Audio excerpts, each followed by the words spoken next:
we're back again for part two. Now, yesterday we talked about the center. We gave one solid opening choice when we talked about things to do and what not to do, like those ever important four center squares. There it is. We're supposed to be doing that, and we're supposed to be watching in the opening these two squares because they are the weakest squares in chess. We can lose very quickly if we're not castling quickly. And again, the reason why we have king safety, we castle quick, because in the center of the board is where all the action's happening. And what's right behind the center at the start of the game? The king. So we want to get him out of there fast. So we're going to look at a few structures today, and we're going to add on to the previous lesson. We're chopping it up for the reason to talk about the three advantages of chess and how they apply to the opening phase of the game. Now, Garry Kasparov, who's arguably the greatest chess player of all time, he was the number one ranked player in the world for like roughly 25 years. Like, he's a boss. And that means he basically faced like 3 generations of chess players, and he was still number one. So everybody's looking at him to beat him. So that means he was one of the hardest workers pretty much in the chess world ever. Now, he had 3 advantages of chess: time, material, quality. Now, we all know material because last week when we were doing the end games and working on checkmates, all the basic checkmates, we saw that it's easy to do an overkill checkmate when you got queen and rook versus king. Just staircase, you know. Material, extra material typically helps, but the 2 other advantages can outweigh extra material. So there are situations to where I can sack 5 pieces, and if all I have is a queen and a rook and your king's wide open, you get mated anyway. So the material doesn't matter if I win. So that goes to time and quality of pieces. So time is not tangible time like seconds on the chess clock that are counting down. Time is wasting moves. So say, for instance, if white brings his knight out and puts it back, and then brings the other knight out and puts it back, it looks like black's cheating because he's given up time, and already we see that backwards 4-move checkmate again. So if you're wasting time, this can be very, very awful in the opening for you. So say, for instance, here's an example of, remember we talked about maintaining a pawn in the center? If we play d5 here, you're not maintaining a pawn in the center. Now, I wanted this knight here because it's attacking the center, and you got to move the queen. So I'll say the queen moves here for safety. Well, when I move this knight out, he's attacking the center too. Queen's being attacked again. Now we got to move the queen again. So already, black has moved the queen 3 times in the game, and white's gotten 2 moves they wanted to make anyway.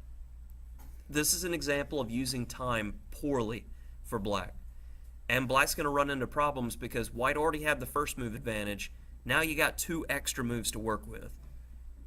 I would say if you give 5 moves of advantage to a professional player, like, you've already lost the game. That's how important time is, because you can be overwhelmed. So rolling it back, the last is quality, and I'll give you like an example here. We'll say if I reset the board and I'll make a deal with you. I'll swap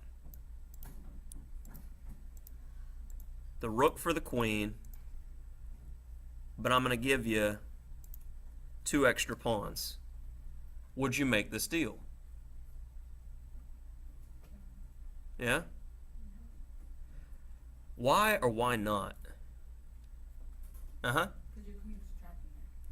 Yeah. I mean, how the lady's going to take some time to be useful. So your most powerful piece is kind of sidelined. This is like having that superstar athlete and he tore his ACL, so he's out for the season. So it looks really great, but you're still having to pay him. He's under contract, so that stinks. Now, that's the situation that we're looking at there. So, yeah, back to chess. No. I want you to go back to normal. Reset. And clear board. No. Be a sport. Work for me. Oh my goodness, it's making me do this. Oh, we can already practice setting up the board again. See what goes on her own color? Haha. There it is. And get the king. And we got the rooks. And then the bees. And then the knights. And always make sure that it's saying white's move. Are you kidding me right now? Oh my goodness. So, why is it doing this to me? Okay. Yes, it didn't reset it. Sometimes when you do a screen capture, it will cut off the position. So that would have ruined the video. Loving it. All right, so we got time. We understand material very clearly, and quality after that last example. Like in any point in time in chess, we're always trying to put our pieces in the way where they have the most options for attack and defense. That's a good piece when it can do a lot. So, one more example of time that we'll see. Adding on to the Queen's Gambit decline, which we practiced yesterday after the video lesson. If black decides not to maintain a pawn in the center with one of these pawn moves, and say he plays knight f6, I've actually played a number of tournament games like this. So once I take this pawn, he cannot maintain a pawn in the center. His pieces are going to get kicked around, and he's going to lose time. So say if queen takes, all right, well the knight moves, then the queen's got to move again, and then I get the whole center, and then next up, I'm going to be pushing the pawn to kick a knight around and gain more time. So if knight takes, I'm going to push the pawn in the middle, and then I get the whole center again, and at some point in time, I'm going to push the pawn again, kick that piece around, and give black some serious problems because he's already down time. The reason we maintain that pawn in the center is to be able to not have our pieces get kicked around and not waste time. Everybody pretty clear on the why behind the opening stuff? Okay, so we got a few openings. Let's roll it on back. So we discussed yesterday the Queen's Gambit. Now, here's another structure that you could work on. You could start off with the knights, and then these are called fianchettos. And the rule that I'll give you guys is when you build the house to live in it. You put the bishop inside. So I wouldn't want to put the bishop on the outside of the house. It's like going camping right outside your house and nothing's wrong. Don't do that. It's weird. Don't be weird. Because already this bishop could give some potential problems on the long diagonal when you move the knight. And he's like, ooh, free knight. And you're like, ooh, free rook. Thank you. Yeah. So I like fianchettos. I play them a lot. So black's got to counteract. And now I'll catassel. Now black wants to do the same. And remember, we want a pawn in the center, right? Let's get that pawn in the center. Get some more control over the center. Now black needs to get this knight out, but he doesn't want to be in the way of his bishop because that'd make his bishop worse. So we're going to go ahead and do that. Now we want to get this bishop out. We got some options. We can go here, here. I'm going to decide to put him on there. And right here, again, we have a picture of a complete opening. And a complete opening, again, is defined as pawn in the middle, securing it, castling kingside, and developing our knights and bishops effectively. So here is a good example. Do what? A chain? PF chains? What? Wait. All right, so after I move my knight out to attack this pawn, I'm going to ask you guys a question. So after I move this knight to defend this pawn, so I'm not losing it for free, I want you to tell me, we want to develop this bishop. So I'm not going to tell you how many moves I feel are good here.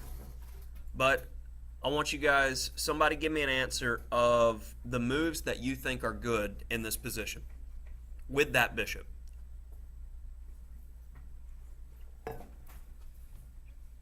Anybody, don't be shy. Yeah, go ahead. Nope. Your hand went up first. Go ahead.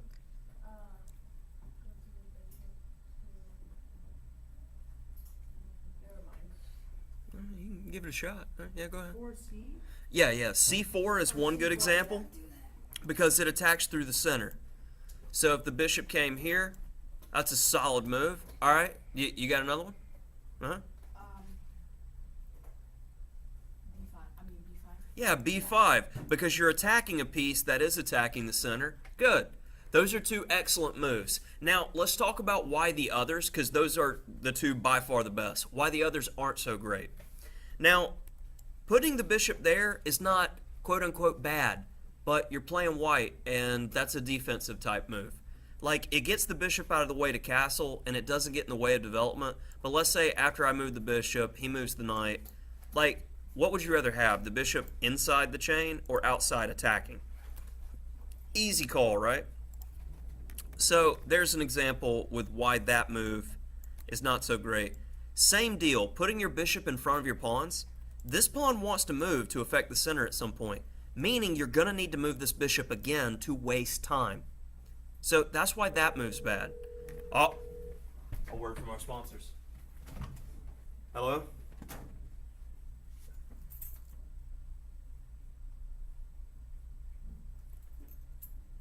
I did not. I forgot.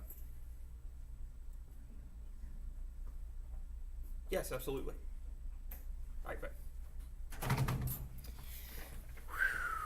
We're going to have a visitor soon, too. Better wrap this up. So, good and bad development. Getting it? All right. So, back to it, always. All right, so, structures for the test on Thursday. This is what you're going to have to show me. Uh-huh. Will this also be on YouTube? Oh, yeah, I'm putting it, as soon as we're done with the video, it's going on there. You know it. All right, so structures for the test. Remember, we talked about the Queen's Gambit decline. So it looked like this. I'm using a different move order than yesterday, but, you know, we'll get there. We'll get there. That's one. And remember, you don't know if I'm going to tell you to have white or black. You don't know if I'm telling you who your partner's going to be. So that's one opening. Rolling it on back. Then we have the reti. And for black, that's classified as a Queen's Indian defense, but it transposes into a Queen's Gambit as well. Lots of words. Lots of words. All right, that's another one. And you know what? Let's get fancy.